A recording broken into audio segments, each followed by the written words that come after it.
प्रति मकान, कम से कम जो मकान पूरी तरह से बर्बाद हुए हैं उनके 5 लाख रुपए कम से कम देने का काम करे। उसमें अधिकतम 15,000 रुपए प्रति एकड़ तय किया। ऊंट के मुंह में जीरा भी नहीं है। मुख्यमंत्री जी जागिए, आपको जानकारी देने वाले जो अधिकारी और आपकी सरकार में बैठे हुए नेता, उनसे सजग होइए। कम से कम प्रति एकड़ 7,000 से 15,000 की बजाय प्रति एकड़ आप किसान को 50,000 रुपए दीजिए फसल के, क्योंकि जल भराव आज भी बहुत बड़े स्तर पे है।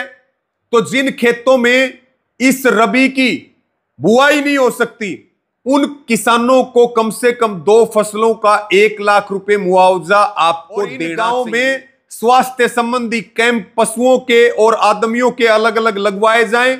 महामारी फैलने के बहुत बड़े संस्थान है, स्कूल है, उनसे भी ये निवेदन और अपील है कि इस दुख की घड़ी में वो अपने किसानों के साथ खड़े हों और वो भी थोड़ा सा फीस को लेकर के नरम रुख अपनाएं। जल भराव, बाढ़ और पानी ने अब की बार हरियाणा में बड़ी बर्बादी की है।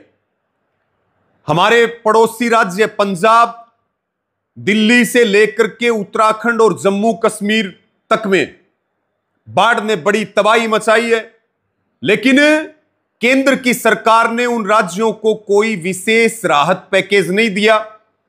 और हरियाणा में जल भराव ने, बाढ़ ने, पानी ने बड़ी तबाही की है।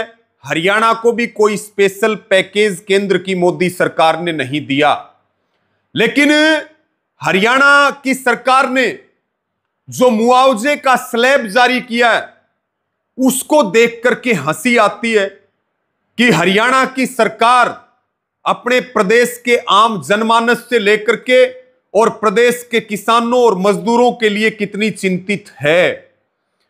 साथियों, हमने सागवान गांव की बात करी जो भिवानी डिस्ट्रिक्ट में है, लितानी गांव की बात करी जो हिसार डिस्ट्रिक्ट में है, और हरियाणा के ना जाने कितने गांव, उनके मकान सामान समेत बर्बाद हो गए। जो बाकी बचे उनकी दीवारें दरक गई, और जो मकान पूरी तरह से खत्म होगी, हरियाणा के मुख्यमंत्री उनको लाख और 1.25 लाख रुपए का झुनझुना पकड़ाने की बात कर रहे हैं। यह बिल्कुल शर्मसार करने वाला है। हमारी ये मांग है कि मकानों के लिए कम से कम हरियाणा सरकार अपनी घोषणा, अपने स्लैब को चेंज करके प्रति मकान, कम से कम जो मकान पूरी तरह से बर्बाद हुए हैं उनके 5 लाख रुपए कम से कम देने का काम करे। यह बहुत जरूरी है पुनर्वास के लिए। दूसरी बात, जो फसलें बर्बाद हुई हैं उसमें अधिकतम 15,000 रुपए प्रति एकड़ तय किया। ऊंट के मुंह में जीरा भी नहीं है। मुख्यमंत्री जी जागिए, आपको जानकारी देने वाले जो अधिकारी और आपकी सरकार में बैठे हुए नेता, उनसे सजग होइए। कम से कम प्रति एकड़ 7,000 से 15,000 की बजाय प्रति एकड़ आप किसान को 50,000 रुपए दीजिए फसल के। आपको जानकारी देने वाले जो अधिकारी और आपकी सरकार में बैठे हुए नेता, उनसे सजग होइए। कम से कम प्रति एकड़ 7,000 से 15,000 की बजाय प्रति एकड़ आप किसान को 50,000 रुपए दीजिए फसल।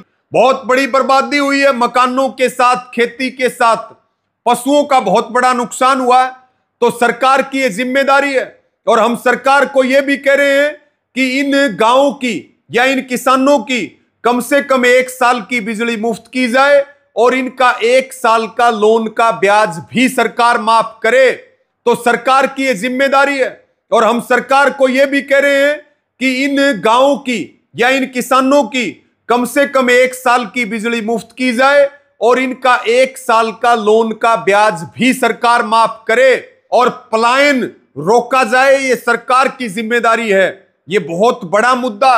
और जो प्राइवेट संस्थान है, स्कूल है, उनसे भी यह निवेदन और अपील है कि इस दुख की घड़ी में वो अपने किसानों के साथ खड़े हों, और वो भी थोड़ा सा फीस को लेकर के नरम रुख अपनाएं, ताकि किसान का बुरा हाल है, मकान उसके चले गए, फसल उसकी बर्बाद होगी, अगली फसल की बुआई कैसे होगी, क्योंकि खेतों में तो कई फुट पानी खड़ा।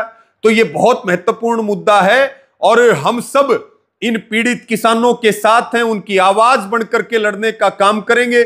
आप सबकी यह जिम्मेदारी है कि इनके साथ खड़े हो और सरकार की यह जिम्मेदारी है कि इसके ऊपर तत्काल संज्ञान ले।